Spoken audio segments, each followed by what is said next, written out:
नमस्ते। सभी योग साधकों का स्वागत करता हूं योग दर्शन की व्याख्यान माला के इस कार्यक्रम में। आज बात करेंगे कैवल्यपाद के 7वें सूत्र की। बहुत इम्पोर्टेंट है।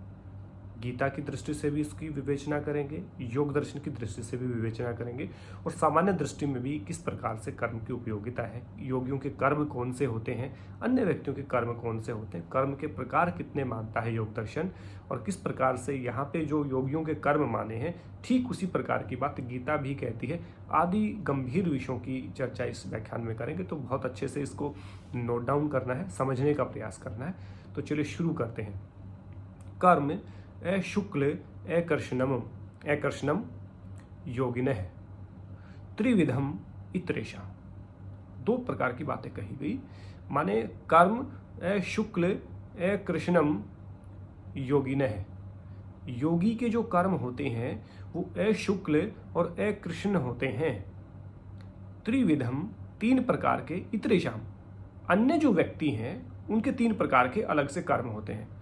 तो यहाँ पे योगी के कर्म की बात की गई और योगियों के कर्म कौन से होते हैं? शुक्ल कृष्ण, ये योगियों के कर्म होते हैं। इसके अतिरिक्त कहा त्रिविधम, तीन प्रकार के कर्म होते हैं। इतरेशम अन्य व्यक्तियों के जो कर्म होते हैं वो तीन प्रकार के होते हैं। ये कर्म मिलाकर के चार प्रकार के हो गए।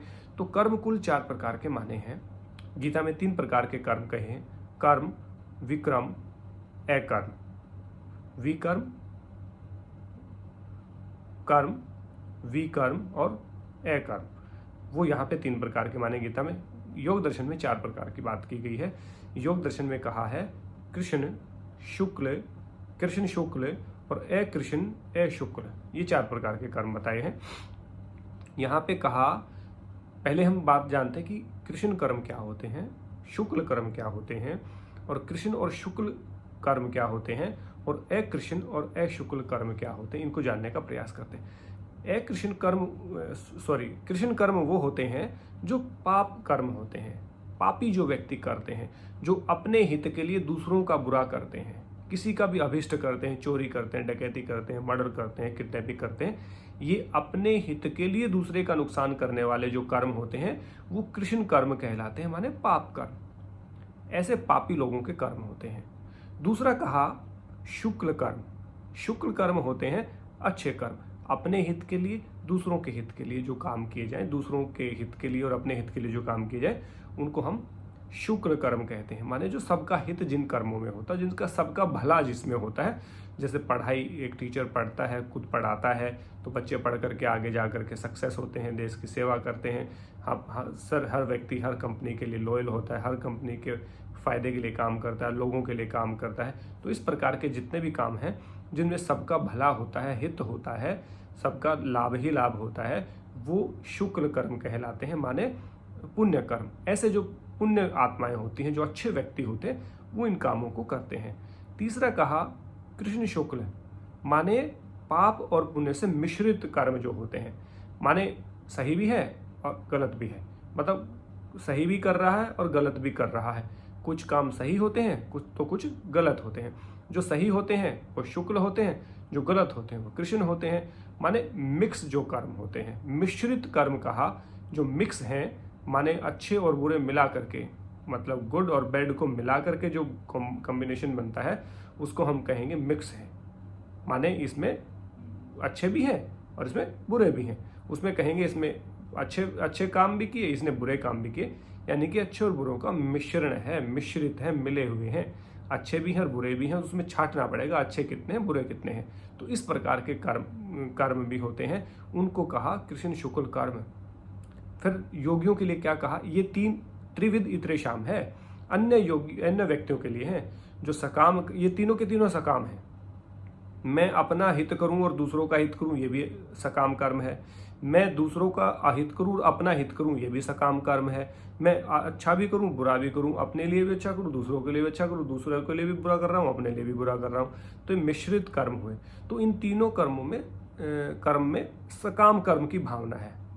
लेकिन चौथा जो है वो निष्काम कर्म है, जो गीता का जो कर्म है, अकर्म की जो बात की गई वहां पे, वही वाला निष्काम कर्म योग है। जब व्यक्ति सही और गलत की भावना से ऊपर उठ करके काम करता है। उसको कहा ए शुक्ल ए कृष्ण, माने पुण्य और पाप से रहित। ए कृष्ण ए शुक्ल कहेंगे तो पाप और पुण्य से रहित जो कर्म होते हैं, ना तो जिनसे करने से पाप होता है ना जिनके करने से पुण्य होता है, ऐसा योगी कर्म करता है। माने वो पाप और पुण्य की लिप्तता से ऊपर उठ करके निष्काम कर्म योगी बनता है। उसको गीता में निष्काम कर्म योगी की बात कही है, अकर्म की बात कही गई है, और यहाँ योग दर्शन में उसको ए शुक्ल ए कृष्ण कर्म की बात की गई है। माने जो काम पाप और पुण्य की सीमा से रहित हों, उनसे ऊपर उठ करके किए जाएं, निष्काम भाव से किए जाएं, किसी प्रकार की भावना वहाँ पे समाप्त हो जाए, ऐसी माने उनकी कर्म की आसक्ति से रहित हो करके उसकी लिप्तता को पूरी तरह से छोड़ करके जो कर्म किए जाते हैं वो कर्म होते हैं योगियों के कर्म। तो कहा ए शुक्ल ए कृष्णम योगिने है। योगी के जो कर्म होते हैं वो ए कृष्ण और ए शुक्ल यानी कि पाप पुण्य से रहित होते हैं। ऐसे व्यक्ति ना पाप देखते हैं ना पुण्य देखते हैं, केवल निष्काम भाव से कर्म करते हैं, तो वो कर्मों की लिप्तता नहीं होती, इसलिए वो सकाम ना होकर के निष्काम होते हैं। और सकाम कर्म की दृष्टि में कौन से आते हैं? अच्छे बुरे और बुरे मिला करके, यानी कि कृष्ण शुक्ल और कृष्ण शुक्ल कर्म, ये मिला करके तीनों सकाम है। और जो निष्काम है वो क्या है? ए शुक्ल और ए कृष्ण, यानी कि पाप और पुण्य से रहित जो कर्म है वो योगियों के कर्म है। यही गीता कहती है कि जो अकर्म है, यानी कि उसी को निष्काम कर्म, जहाँ पे कर्म में लिप्तता नहीं है, उसमें से कुछ प्राप्त करने का भाव नहीं है। हम यहाँ कुछ अच्छा कर रहे हैं तो हमें लगता है कि मैंने अच्छा किया, मुझे इसका अच्छा फल मिलेगा, परमात्मा मुझे इसका अच्छा फल देगा, और मैं इसी भावना से कर रहा हूँ कि मुझे शांति मिलेगी और मैं इसका हित कर रहा हूँ। तो हम एक सामने वाले पे भी एहसान कर रहे हैं, खुद पे भी एहसान कर रहे हैं। ऐसी भावना जब तक मन में रहेगी वो सकाम कर्म की दृष्टि में रहेगा, शुक्ल कर्म की दृष्टि में रहेगा। लेकिन जैसे ही हम किसी का बुरा सोच करके बुरा ही करते हैं, वो कृष्ण कर्म में चला जाएगा। और कभी हम अच्छा कर रहे हैं, कभी बुरा कर रहे हैं, कभी अपना ही हित कर रहे हैं, कभी अपना ही अहित कर रहे हैं, वो मिक्स कर्म हो गया, यानी कि मिक्सचर हो गया, वो पूरा मिलावट हो गई, पूरी तरह से मिश्रण हो गया, मिश्रित कर्म हो गए, यानी कि पाप भी है कुछ पुण्य भी है। तो उनमें से छांटना पड़ेगा कौन से पाप है कौन से पुण्य है। उसी के आधार पर वासनाएं संस्कार बनती हैं, और उसी के आधार पर जन्म की और मरण की जो है जो सिस्टम है जो चलता रहता है, जनरेट होता रहता है। इसलिए योग दर्शन में के अनुसार योगियों के जो कर्म है वो ए कृष्ण ए शुक्ल हैं, यानी कि पाप पुण्य से रहित कर्म है, उनको ए शुक्ल ए कृष्ण कर्म कहा है। इसको गीता में इसको निष्काम कर्म योग कहा है, अकर्म कहा है। ये आपको जानना चाहिए इस सूत्र में। 7वां सूत्र कैवल्यपाद का बहुत इंपॉर्टेंट है।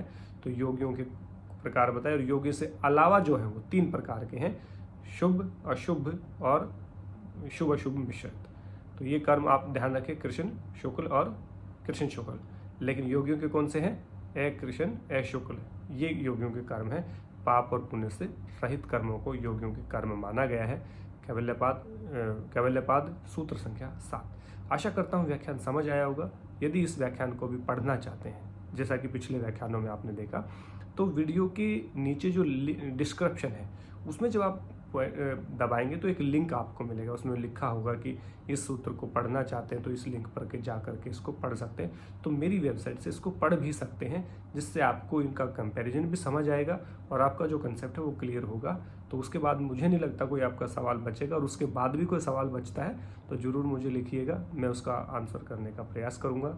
आप स्वाध्याय करते रहिए, अच्छी पुस्तकों का, अच्छे व्यक्तियों का सानिध्य करते रहिए, प्रतिदिन योग अभ्यास करिए। इसी मंगल कामना के साथ आपका बहुत बहुत धन्यवाद। जय हिंद, जय भारत, नमस्ते।